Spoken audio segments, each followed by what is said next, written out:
গত 5 আগস্টের অভ্যুত্থান, গণ অভ্যুত্থান পরবর্তীতে আমরা দেখলাম জেনজিদের অভ্যুত্থান বলা হচ্ছিল।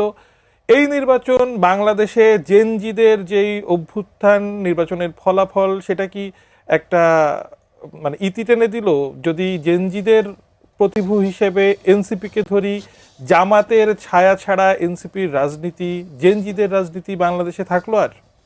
না, আমি আসলে এইভাবে জেনজিদের একটা জেনারেলাইজেশন মোটেও করতে চাই না। This Gen Z can be hour asset, because তাদের অনেক প্রতিভা আছে, বাট তাদেরকে যে মিসগাইড করা হয়েছে, বরঞ্চ যে বা যারা এই মিসগাইডিংটা করেছে আমি তাদেরকে অ্যাকিউজ করতে চাই, কারণ এটা আমাদেরই দায়িত্ব যে to let them know what is happening over there. দেখেন, এই যে ইলেকশনটা হয়েছে, এই ইলেকশনটা কোনোভাবেই আমি বলবো না, এটা হয়তো শুনতে খারাপ লাগবে, যদি বিএনপি ভেবে থাকে যে এই ইলেকশনের সকল ভোটটা তার দলে যেয়ে পড়েছে, না, ঘটনাটা এখন ঘটেনি।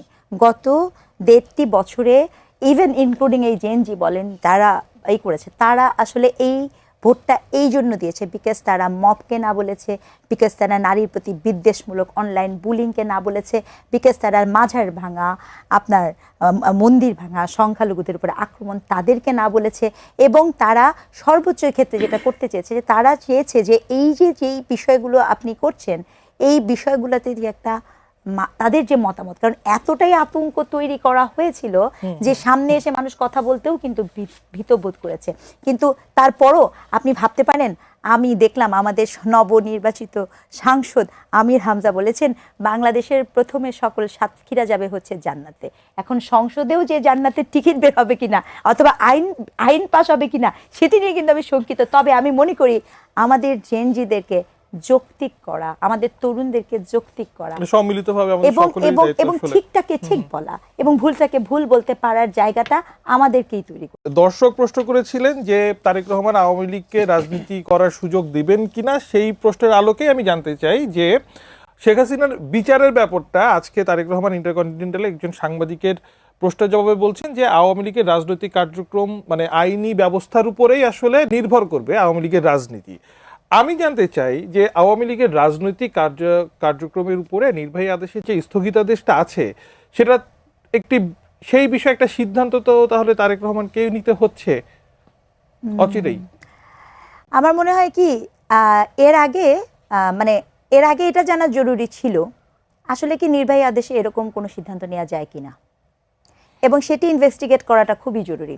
আমি একদম স্পষ্ট একটা অবস্থান বলি, দেখেন, বাংলাদেশ আওয়ামী লীগের প্রচুর দায় আছে।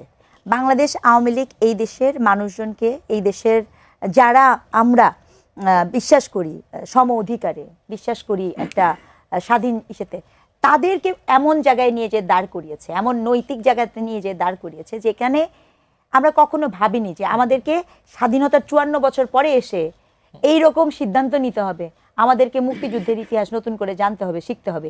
এর দায় আওয়ামী লীগকে নিতে হবে। প্রথম কথা হচ্ছে এটা। দ্বিতীয় কথা, বাংলাদেশ আওয়ামী লীগের অনেক অজস্র ভুল, সেই ভুলের দায় আওয়ামী লীগকে নিতে হবে।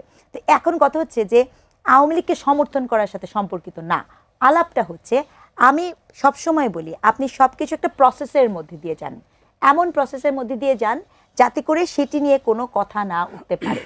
যেই প্রক্রিয়াতে আপনি এই এই এই বিষয়টা কি করা হয়েছে, সেটি আসলে কোনোভাবে আমার মনে হয়নি যে আওয়ামী লীগকে মানে শাস্তি দেয়া, শিক্ষা দেওয়ার নিমিত্তে করা হয়েছে। বরঞ্চ আমার মনে হয়েছে যে আজকে যদি আওয়ামী লীগ ইলেকশন করার সুযোগ পেত, তাহলে কি আর মানে আপনি এত মানে আমরা এত কতদিন কত কিছু বললাম, ওখানে তো মানে হয়তো বা কেউ দাঁড়াতেই পারতো না। তো এই যে ব্যাপারগুলো আপনি কী কারণে করেছেন, এই উদ্দেশ্যটা তো সৎ উদ্দেশ্য না। আপনি কি আসলেই বিচার করেছেন? আপনি কি আসলে আওয়ামী লীগকে ওই কাঠগড়ায় নিতে পেরেছেন? আওয়ামী লীগের যে সকল মানে কি বলবো দুর্বৃত্তায়ন, আওয়ামী লীগের যে সকল অবক্ষয়, আওয়ামী লীগের যে সকল এই যে উগ্রবাদী দেশ বলা হচ্ছে যে অলিগার্কদের সৃষ্টি হয়েছিল, সেই অলিগার্কদের কাউকে কি আমরা দেখলাম? হ্যাঁ, কাউকে না, কাউকে আপনি দেখেননি। অথচ এটাও জানা যায় যে তাদেরকে সুন্দর মতো যাওয়ার ক্ষেত্রে সহযোগিতাই বা করলো কারা। কাজে এই যে একটা মানুষ পটে সকলের সামনে একটা আমাদের সামনে একটা দেওয়া, নির্বাহী আদেশ দেয়, এবং এত বড় একটি দলকে আন্ডারগ্রাউন্ডে পাঠিয়ে দিয়ে এই যে জননিরাপত্তাকে আপনার প্রশ্নবিদ্ধ করা এবং মানুষকে গণতান্ত্রিক চর্চাতে, এটা তো সত্য কথা, এটা তো আমাকে অস্বীকার করার কোনো উপায় নাই, এই দলটির তো কোটির উপরে সমর্থন গোষ্ঠী আছে, তাহলে এই সমর্থক গোষ্ঠীর কথা আপনাকে চিন্তা করতে হবে, প্রবলেমকে নিশ্চিত করতে হবে। এখন সেক্ষেত্রে যে নির্বাহী আদেশ দেয়া হয়েছিল